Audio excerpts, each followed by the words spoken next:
it again. We're going back to Omaha. And it's on to the College World Series Final. The 2015 National Champions. Welcome into another edition of 1186 The Podcast, the official podcast of the UVA baseball program. I am Damon Dillman. He is Andrew Ramspacker, and we are joined this week by, well, the best catcher in the country, according to D1Baseball.com. Jacob Ference joining us here. It is Wednesday, February 12th, 2 days before opening day, 2 days before Valentine's Day. The Who's successfully arrived in Puerto Rico, beat the Storm. So, yeah, Jacob, let's ask you this question. We were joking about it before we got started, but how is the weather in Puerto Rico? A little bit better than here in Central Virginia, I think. Oh, yeah, just a little bit better. 80 and sunny every day down here, humidity through the roof. So we're staying hydrated with like the liquid IV packets or keeping electrolytes through. But it's very nice to be in some warm weather after, seeing a couple snowstorms. When you walk into weather like that and it like hits you in the face as you're getting off the plane or leaving the airport, does it feel like baseball season? Oh, yeah. I mean, the body just feels electric right when that like hot air hits you, it's ready to rock. I mean, obviously we got here a little bit early, but we're ready. We scrimmaged yesterday. We're ready to go. I mean, it's just amazing to be able to play in this type of weather in February. Then obviously in a few days, right, you got to turn around and come back to the snow that Damon and I have been shoveling the last couple of days. But you don't have to think about that now, I assume, right? Have you seen photos from back in Charlottesville of what's going on here since you've been in sunny Puerto Rico? Yeah, we've had some teammates who were down there send us some pictures, and, we couldn't be more grateful that we're here instead of there, in the warm weather. So how you feeling about this team 2 days before opening day? Obviously, expectations are high. Number 2 in the country. We had Aaron Fitt on here last week, and he was explaining all the reasons why they're so excited about you guys at D1 Baseball. But internally, how do you feel about where this team is right now 2 days before opening day? Oh, I feel really great. I mean, everyone's going into the season really confident, with really high hopes. But, we're not really looking too far down the road. We're looking to just kind of take game 1 against Michigan and just, one day at a time, and we're kind of preparing for them. And then, after that game, we move on. But right now, the focus is just in front of us. You guys, because of the snow, right, went out there, I think, a day earlier than expected, all the way to Puerto Rico, which I'm sure you weren't too mad about. What all have you guys been doing? What all activities has the team been going through since they've arrived in Puerto Rico? Obviously, this is a new tournament. I think they want to put on an event that's not only quality baseball, but something that players and teams want to return to, year after year. I think Oak kind of compared it a little bit to like the Maui tournament, right, for basketball. So what all things have they had you guys do so far? So we got in late on Monday night. We stayed in a hotel in San Juan. Then we got right on the road, and then we practiced actually in the stadium, which was super cool. We got to scrimmage in there, and then we basically just had time to kind of explore. And we're in a great hotel here, and like in Ponce, it's really cool. Like this morning, we actually got to take a little tour around the city. We had a tour guide show us around, showed us the fire station, like the first fire station in Ponce. Gave us a little history lesson there, which was really cool. Got to walk around, saw like the first church that was built, City Hall. Kind of gave us a morbid kind of thing where like, yeah, this is where people were executed, but it was still really cool to like hear about the history and stuff like that. It was a really good experience. Has Chris Aroro been a tour guide? Just a little bit, yeah. I mean, obviously, like he speaks the language, so he's been kind of like translating for some of the guys for some of the locals that don't speak great English, but he can just kind of bridge that gap. It's been really nice to have him there. So let's talk a little bit of baseball. UVA made the announcement today, the weekend rotation. It's going to be Jay Wolfick on Friday, Bryson Moore on Saturday, and then Valinkis on Sunday, Tomas Valinkis. Mm-hmm. From a catcher's perspective, you're the guy who's back there catching those guys. How excited are you to see what those guys look like now that it's going to matter, now that it's not thrown against somebody else in a UVA uniform? Yeah, I mean, all those guys I know, top to bottom, not just those 3 guys, but our entire pitching staff has kind of been really hungry to kind of face someone other than us. Obviously we have so much love for each other and we want to compete, but at the end of the day, if someone, gets a good hit off you, you're like, all right, tip your cap to them, but it's super nice to kind of be able to play someone in, like you said, in a different jersey. And I know those three guys are going to set the tone each and every day. And I'm excited Friday night with Jay Woolfolk. Yeah, Jay was such a big storyline last June, right? How does this Jay Woolfolk look compared to the guy he was last June? How has he maybe built off that confidence-wise, experience-wise, and just grown as a pitcher since then? Yeah, I mean, like you said, he's built off of that, and he's using that to like fuel him into this season, which, I mean, has shown through the fall and the preseason where he's been like, a really consistent and really electric pitcher to catch back there, hit against sometimes. And he always brings the fire day in and day out. Even if he's not on the mound, he's a great teammate to be around. Obviously, news also came out this week that Evan Blanco, who maybe would have been obviously in that role where Jay's going to throw on Friday, is going to be out. I think just for this weekend, could be back soon. But what are your just overall impressions of this pitching staff? We know about a lot of returning players on the position side part, right, including yourself. But the pitching staff as a whole, are there a few guys that maybe aren't a household name that UVA fans should be thinking of this year to look out for that you've seen so far that's really impressed you? Oh yeah, obviously like the three starters that we all have super high confidence in. Some guys like Chris Arroyo, he's come in and really made a difference in the fall and the preseason. Joey Colucci has come in and really done that. Matt Lansendorfer has done that. Blake Barker. I mean, I could honestly just go on and on with names because I think top to bottom we have like such a good staff, and I have confidence in everyone that goes out there on that mound and just ready to compete and ready to get after it with whoever's up there, no matter, righty, lefty, tall, short, it doesn't matter. They all got that fire beneath them. How much compare to last year at this time when you were one of the new guys, you were one of the fresh faces around here? How much do you, in terms of working with the pitching staff, are you more outspoken, or was that always maybe your role, or just how would you define your role as sort of the everyday catcher in managing that pitching staff and helping those guys out? Yeah, coming from last year to this year, I feel like I can build on those relationships I did build last year. I think it's a little tough to come into a new staff. I had some difficulty in that in years past, like with Salisbury, but since then, I love it. I've been more outspoken. I'm not like a huge social person. So like stepping outside of my comfort zone and getting comfortable with those guys and the new guys, especially, I think, just the pitcher and catcher bond is something special to kind of take advantage of. And, stepping outside of my comfort zone has really, paid some dividends in terms of that relationship factor, between me and them. I think all of the catchers on the staff have done a really good job with that. As I kind of taught them, I was like, all right, you may not like everyone, personalities may clash here and there, but ultimately we love each other and we're here for the team and we're here to do whatever's best day in and day out for, the team in UVA baseball. Like Damon mentioned earlier, the Jay Woolfolk story, I think everyone knows it by now, right? The guy who played football and baseball for a while and then committed fully to baseball, had that epic postseason last year, the Mississippi State performance. Will be remembered for a long, long time here. The other two guys in that rotation, though, guys, people probably don't know as much about. Bryson Moore, we saw him a little bit last year. I think he threw, 13 innings. I think that was it. And then obviously Tomas thrown on Sunday, a highly touted freshman left-hander. What can you tell us about those two guys and the stuff they have? Yeah, I mean, Bryson last year came in and he was a guy that just had like really electric stuff, a really good mindset on the mound, and not to mention a great smile. I think he might have the best smile on the team. But he's a guy that, he loves to get after it each and every day.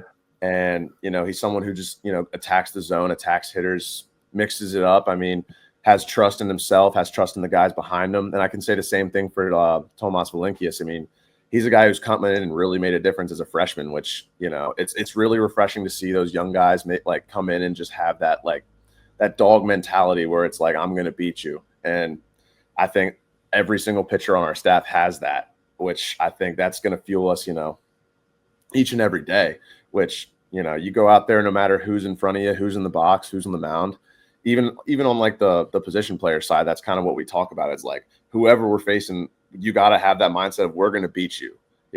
You're the best player, you're the best pitcher in the nation, in whatever role you're in. and you just got to exemplify that role to the best of your ability. I was going to ask you real quick about the smile thing. Do you look for stuff like that, like when you're catching and you're getting to know a guy, like to look for a smile here or there? Do you try to get him to smile in tough situations or anything like that? Oh yeah, I mean, in terms in like tough situations, there's different things that each pitcher kind of like would need. Maybe some guys, if they're struggling out there, I'll go out there and just maybe tell them a joke to lighten the mood, kind of get them in a better mindset of just being like, hey man, just relax, take a deep breath, be yourself. And other guys, you kind of need to, get into them a little bit, just be like, hey man, we need you to compete, and, put a fist in their chest to, reignite that fire.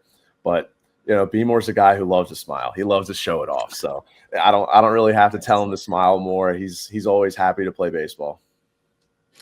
I was going to ask you about that mindset you were describing. Did you walk in here from Salisbury with that mindset, or is that something that sort of is ingrained in you as you get ingrained in this program?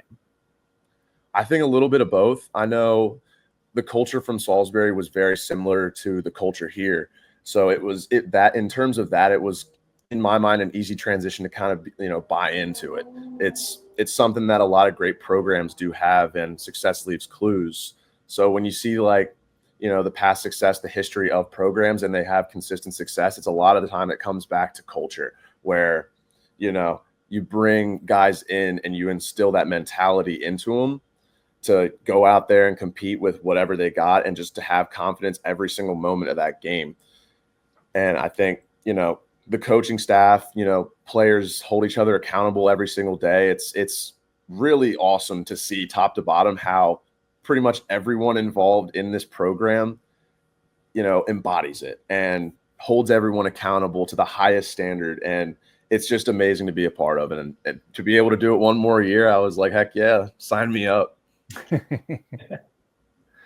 You, speaking of your story, it's been well documented, right? Coming from a Division III power, and then transferring over to Division I power. We had Aaron Fitt on last week, and we were talking about your story in particular because, like Damon mentioned at the top, right? The D1 baseball rankings has you as the number one catcher entering this year. When you were hit the portal, what were your expectations? Nothing. For what could lead to? Nothing. I had zero expectations. I pretty much got convinced. The mindset at Salisbury was like, okay, you do your 4, maybe 5 years. You have fun with the brothers around you. You try to win each and every day, and the goal was a national championship. And at the end of it, it was like, okay, time to get on LinkedIn or something like that. It was funny. So, but then it came to a point where I was like, I'm not done with this. I still have 2 more years of eligibility to use. Let's see what's out there. And then when Coach Mack actually texted me a couple days after the portal, and I was thinking one of my friends was pranking me. I'm like, no way. No way. So it was awesome. I mean, the conversations I had with all the coaching staff at first were just everything I kind of expected from this program, and everything they embodied. And I was like, yeah, that sounds like home right there. That sounds like home. And, sign me up. I'm absolutely there. It didn't take long. As soon as I left campus on my visit, I was like, yeah, this is it. I don't need much more to think about. I think this is it. And they were fresh off. Yeah, that would have been 2 summers ago, right? When they were fresh off a trip to Omaha. Exactly. Yeah. Yeah. So what's it like now? Because obviously we were talking a little bit about what it was like as a catcher walking in here as a new face, but just in terms of your level of ownership in all this, because you're a part of it now, right? You're a part of the lore. I whenever I hear your name, I think of, I don't know if you remember this, but the dog pile last year, and I was in your face with the camera, and you stick your tongue out at the camera, and I don't know if you remember that, but you do, yeah, that's iconic, right? You're a part of this now. So just from your perspective, the level of ownership in continuing this tradition and being a part of it now, how has that evolved? I don't think it has really evolved much, but I think it's just playing with pure joy to, be grateful to be here and, not take anything for granted while you're here. I think, taking advantage of each day that, I get to come out here and play the great game of baseball with 40 of my best friends around the best coaching staff, in my opinion, in the country. It's a blessing. And to, like I said, to play with pure joy, and to, when I see a camera in my face, to be like, just show it with, waggle the tongue out after we accomplish something. It's amazing to be a part of. And I just can't wait to, start playing games on Friday. Let me go back to your LinkedIn comment. What was your what'd you get your degree in from Salisbury? I got my degree in management, like business management, in like a general setting. Okay, so did you have honest to God, before you considered, like, made that moment in your head where, like, okay, maybe my baseball career's not over, what were you thinking about in terms of next steps? Like, did you have a job or any interviews lined up, or taking on relationships from a previous internship or something like that? I had a few options. I was like, ultimately, for me, I think joy comes from seeing others succeed. So, and I when I realized that about myself, I wanted to go into personal training and coaching. So I was like 3 years into my degree at Salisbury, and I was like, crap, this doesn't really line up with personal training and coaching at all. I'm just going to finish this out. And I felt like I knew enough about lifting and coaching and stuff like that to kind of make a name for myself there. And I was actually a month into my certificate for personal training when I entered the portal.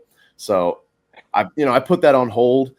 Hope when the ball stops rolling, that'll obviously be my plan, because I love being around like people that want to better themselves in baseball or just in a general setting with, like, health and fitness. But it was definitely personal training and coaching, and then a backup plan. I did do a couple of summers with my dad at a credit union did an internship there. So that would have been like the ultimate backup plan. But Plan C? Yeah, that's plan C right there. Something tells me neither of those routes would have had you in Puerto Rico, 85 degrees in February. At this point, that's incredible. So that's like, I mean, that's just like, what a like sliding doors moment, right? To think about if you do go that route and say baseball's behind you, and obviously maybe you go on to have a successful career in physical training, you might still do it, but to have a chance now on a team that's preseason number 2 in some polls with national championship aspirations, that's got to be pretty cool. And you're in the batting school, right?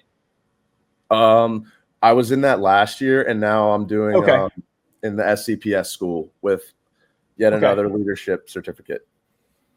Gotcha. How much do you appreciate, like, the little things at being at a program like Virginia, where you came from a place like Salisbury? We talked about Aaron Fitt about this too, about D3 guys or D2 guys, and like the little things, even like the uniform options. Like, do you appreciate like every little thing there is of this program when you think about where you came from? Oh yeah, I mean, every detail, top to bottom. I think, like, when I just arrived on campus and I get to come to a stadium that basically has everything you could ever want for baseball. Like, I just show up every day with a smile on my face, and just every day I'm reminded of what I can be grateful for, whether that be baseball, whether that's, really great people to be around, or just the opportunity to even be here. Like, I think back on, that summer where before I was thinking of entering the portal, and I'm like, wow, imagine if I didn't. Like, where would I be right now? And I just think back to that, and there's just so much gratitude to be had with that. And it just really puts it in perspective for myself. And I hope it, my story kind of can teach others something, because, there's guys that come in and they come here right away out of high school. They didn't get the experience that I had where, at Salisbury, it was definitely a program for D3 that had, I'd say, more so than a lot of other D3 teams. But just the step up in everything, facilities, resources, coaching staff, like talent of players, knowledge of players and staff. It's everything that goes into it is something to be grateful for at the end of the day. It's amazing. How different is the game at the D1 level versus the D3 level? Just the speed of it. I mean, baseball is still baseball at the end of the day. It's a white ball that you got to hit with a round bat. But the speed of it definitely increases from that level. I think, like, in terms of team play, the approach to games is very similar, and the mentality going into it is very similar. Where you just go in that day, not worry about anything down the road, and you're just trying to win that day. It doesn't matter what's ahead of you or what's behind you, but so it's. I mean, there's obviously like velocity, right? That plays a factor into it. Guys hit the ball a lot harder, which I'm not in the infield, so I don't have to have like 115 mile an hour line drives hit at me, but the occasional, foul ball gets hit at me and it hurts a little bit more, but. But the guys you're catching throw a little harder too, I'm assuming, right? That too, yeah. So that was definitely an adjustment as well. But I felt like once I started asking questions to, the players around me and the staff around me, I was able to absorb it and just put my nose down in the grindstone and really just work hard at the craft and, tell myself I deserve to be here every single day, and just work to prove it. So when did you know you were coming back for this year? Or when did you decide you were coming back? What was that process like? In the exit meeting with Coach Oak, we talked about it, and I had already kind of had been thinking about it. I just wanted to make sure I still had that extra year because I was like up in the air. I was like, I might have it. I want you to confirm, because if you can confirm with compliance and everything that I have the extra year, sign me up. Like, no brainer for me. I think it's, we left some meat up on the bone. I think we have a really great team coming back. I mean, there's so many great people that enter and leave this program where it doesn't matter if obviously the guys that graduated and got drafted and have the opportunity to play pro ball will dearly miss them. And I still keep in contact with some of them. But I knew the new guys coming in would be, same type of person where just this program brings in really great ball players, but ultimately it brings in and develops really great men, which I think is something that gets overlooked when you just look at the baseball side of things. So you are 23? Correct. 23. Okay.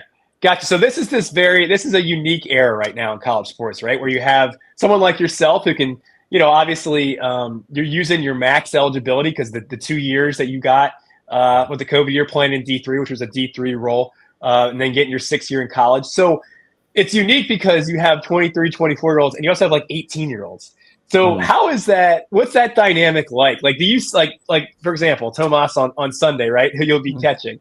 What is that relationship like between the two of you? Or am I totally, over exaggerating this thing? If you're 18, you can also relate to obviously 23-year-olds. But do you sense any difference between the two of you?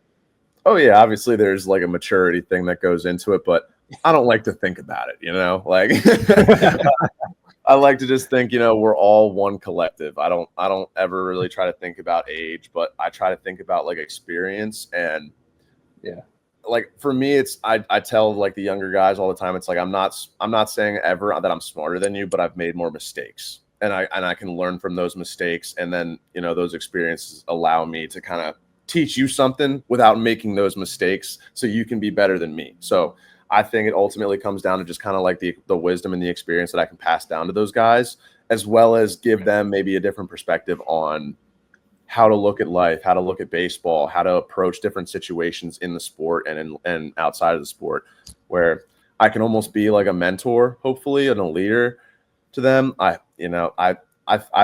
Hopefully I've embodied that role for those guys, and I can be someone that they can look up to and reach out to if they have questions. But I try not to think about the age because it makes me feel weird. You're talking about that experience and that perspective. I was just curious, from your perspective as a catcher, what was it like having Hicks around last year as a resource and just everything he was able to share with you? Oh, I mean, it was massive to have him around, and he was one of the guys I looked to like ask questions, whether that be catching stuff, whether that be, hey man, how did you get your glove to not be so floppy when it's 95 degrees and I've been sweating through it? Like, just little stuff like that. And also just kind of life stuff as well. He was a great guy to have around who's been through it, to ask questions and to learn from. And I feel like if you don't take advantage of someone like that, you missed an opportunity. How do you get your glove to stop being so floppy? Or is that a trade secret you don't want to share? It's if you've ever seen there's conditioner for sofas. Oh, for leather sofas that he recommended to me, and I was like, really? I was like, I kind of took it back. I was like, that's what you use? And I used it, and I was like, oh, this actually works. There you go. That's what you learned in the Are big you still leagues, I using guess. it? No, I'm that one is like my backup now. We got a Okay, new one that I've got game ready through like the fall and the preseason that I'm really excited to use. You know, we definitely get some really great stuff from Wilson. So those gloves I'm making sure to take really good care of. You might need it this That's weekend if fantastic. it's 85 degrees out. Do they have leather couch conditioner in Puerto Rico? Oh, I brought it. Okay, there you go. All right, Veteran good, move good, right there. Good. Hey, you don't become All a right, 6 well, without too. That's right. All right, we'll wrap you up here soon enough. But one question we want to start asking players this year, because you do have your home opener here coming up next week. Walk-up songs. It's become a thing with UVA baseball the last couple of years where players had individual walk-up songs. That used to be not part of the program, but it is now. What is your walk-up song, and why did you choose it? Down Under, I'm sticking with the one from last year, Men at Work.